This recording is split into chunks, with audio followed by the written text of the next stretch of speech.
Welcome back sa Ride with Ryan. For today's video, bumisita tayo dito sa GAC Motor para i-check yung kanilang MPAW Sports Sedan. Lahat yan dadaanan natin, mapa interior, exterior, and performance. Kaya naman tapusin mo ito hanggang sa huli. Malay mo magustuhan mo, di ba? At least may ideya ka na.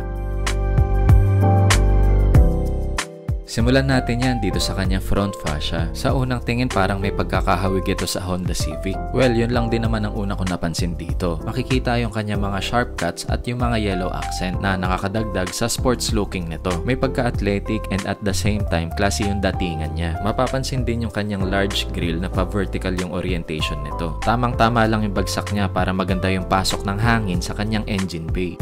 Maganda yung combination ng black and yellow na may carbon finish design. Hindi lang naman siya for the aesthetic dahil kung pagmamasdan, functional yung mga air vents nito. Makikita yung mga butas sa paligid nito. Normally kasi sa mga sedan, sarado yung ganyang mga air vents, which means good advantage na to para kay MPAW. Yun naman dito sa may kanyang headlight, of course LED na ito. May tinatawag din itong follow me function at yung kanyang mga daytime running lights ay nakapa-vertical yung kanyang orientation, which I think mas naging matapang siya tignan. Actually, clueless din ako kung ano bang meron sa makina nito. Marami din sa atin na hindi masyado familiar sa makina ng mga GAC. Kaya naman sumunod nating tignan ay yung kanyang engine bay. Isa itong 1.5 liter turbo gasoline engine. Meron itong cylinder displacement na 1,497cc. Meron itong maximum output na 174 horsepower at 5,500 RPM. At maximum torque na 270 Nm at 1,500 RPM hanggang 4,000 RPM. 7-speed wet dual clutch transmission ito. Naka-electric power steering na din ito or EPS. Based sa mga numbers na yan, sinasabi niya na hindi ito magbabagal sa highway. Ibibigay niya yung power na gusto mo base dun sa capacity ng engine, which is good enough para makatakbo siya ng mabilis at hindi ka mabitin sa pag-overtake kung kinakailangan. Masasabi ko na match yung design at yung style niya kung ano yung meron sa engine specs nito. Sa fuel consumption, meron itong 10 km per liter sa city at 18 km per liter sa highway. Magva-vary pa yan, depende sa traffic condition or sa driving habit natin. 47 liters ang fuel tank capacity nito. Sa side profile, simulan natin yan sa wheels and tires. Equip ito ng 255, 45, R18 aluminum alloy wheels. GT tires ang ginamit dito. Isa sa nagdadala ng karakter nito ay yung painted caliper brakes na yellow accent. Of course, hindi lang naman tayo nakatingin sa style dahil in-equip na ito na disc brake na rin yung likuran, which is better para sa akin comparing sa mga drum brake.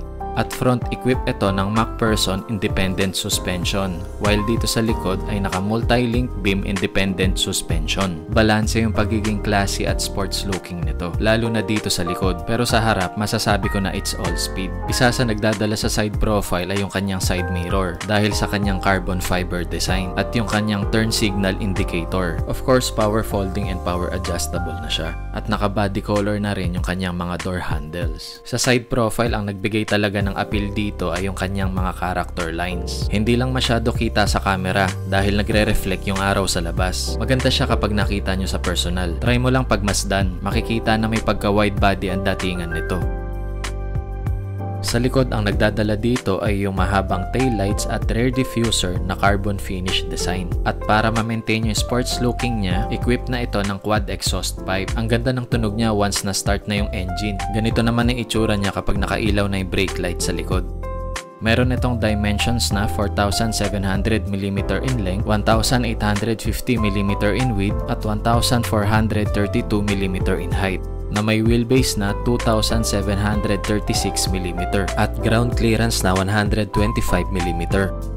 Sa advanced driving assistance system ay hindi din naman ito magpapahuli dahil equip ito ng cruise control, high beam assist, forward collision warning, autonomous emergency braking, lane departure warning, lane keeping assist at traffic jam assist. Sa security and safety naman ay wala ka din naman magiging problema dahil equip na ito ng electronic stability program, hill start hold control, hydraulic brake assist, ABS with EBD or anti-lock braking system with electronic brake force distribution, tire pressure monitoring, rear view camera, rear parking sensors, at electronic parking brake with auto hold function. Lahat yan available dito sa GE variant. Meron tatlong variant si MPAW, yung GS, GB, at si GE. Sa case natin ngayon, si GE variant yung nire-review natin, which is ito na din yung top of the line sa lineup niya. Overall, yun ay makikita natin sa kanyang exterior. Sumunod naman natin silipin ay yung kanyang interior. Sa interior, masasabi ko na sports sedan talaga siya dahil mafe-feel mo at mas modern yung design layout niya comparing sa ibang sedan. Simulan natin yan sa kanyang driver seat. Ang sarap hawakan ng mga ganitong type ng steering wheel. May thumb rest ka na rin naman at naka-leather wrap na din ito. Flat bottom na din naman yung steering wheel niya. At available ng paddle shifter para sa sports mode. Adjust mo na lang yung pinaka-steering according sa driving position mo. Pero tilt lang, hindi ito telescopic. Up and down lang yung pinaka-movement nito. Good as multi-function steering wheel mo na din ito para sa cruise control at audio control. 6-way power adjustable seats. At manual adjust yung kanyang passenger side. Labas ako dito, pakita ko yung upuan sa inyo. PVC leather trim seats ang meron dito. Combination na din siya ng red stitching accent at G pattern dun sa kanyang leather. Nung inupuan ko ito kanina, intact at hindi siya madulas. Ang ibig ko lang sabihin, every time na lumiliko yung sasakyan, ay hindi umi-slide yung katawan mo sa kinauupuan mo, comparing sa ibang mga leather seats sedan. Check naman natin yung second row seat. Dahil nga may kahabaan yung wheelbase nito, ay mag-expect tayo na spacious dito sa loob. As you can see, meron pang isang dangkal yung pagitan nito sa tuhod ko. At yung driver seat kanina, hindi na natin ginalaw. Yun na talaga yung driving position ko. Para sa height na 5'7". At ma-extend mo pa yung paa mo ng ganito kalaki. Masasabi ko na spacious at maluwag dito sa loob. Meron ka pang armrest dito na good as cup holder mo na din. Mas malaki yung size nito kaysa yung cup holder dun sa harapan. At soft touch leather material ang tatamaan ng siko mo. At ganun na din naman sa mga side panel na mga pintuan. Kaya naman komportable siya talaga. Taas na natin. In addition, sa second row seat, meron air vents at single USB port para dun sa mga rear passenger. Since na-mention ko na din naman na yung mga side door panel, mapapansin yung continuity ng mga red stitching accent na sinamahan pa ng mga carbon fiber design. Kung pagmamasdan natin yung design layout ng kanyang center console, na-maintain yung pagiging sports sedan niya sa interior dahil sa carbon finish design nito at yung kanyang mga black trim sa kanyang shift knob. Dito na nakaposition yung kanyang drive mode, electronic parking brake at auto hold function. Pati na din yung pinaka main button mo na push to start na at may adjustment ka na din ng volume sa tabi ng passenger side. Inon ko na din para makita natin yung pinaka-orientation niya. Sa instrument panel, meron ka ng 7 inches with color LCD multi-information display. At makikita mo din yung gravitational table. Kapag inisa-isa natin to, marami pa tayo madi-discover. Inon ko lang para makita nyo lang. Pero in overall, dito na lahat makikita ng vehicle status mo. Yung sa infotainment system, equipped ng 10.25 inches color LCD touchscreen display. May visibility ka na rin dito ng drive mode mo at may Apple CarPlay ka na din naman. Maganda yung response ng touchscreen display nito. Napapansin ko yung iba medyo may delay pa ng konti, pero dito accurate naman siya. Napansin ko na isang buo yung pinaka-panel niya para sa cluster gauge at sa infotainment system. Maganda yung pagkaka-execute ng interior nito, lalo na dun sa may mga aircon vents niya na may horizontal slots. May pagka-minimalist din ng design nito. More on aircon controls ang makikita dito. At may portion ko na maliit na lagayan para dun sa mga cellphone natin. Baka lang may ma-confuse, hindi ito wireless charger. Patungan lang siya talaga.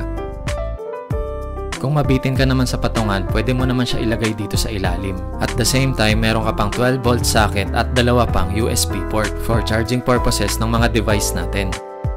Dito naman sa may kanyang armrest niya, sapat na para mailagay natin yung ating mga tumbler. Small size hanggang mid-size tumbler ay kaya nito. May space ka pa para sa additional pang mga ilalagay mo. At kung makulangan ka pa, detachable naman yung dalawang cup holder na yan. Pwede mong tanggalin. Oh, maliwanag yan ha. Sarado na natin.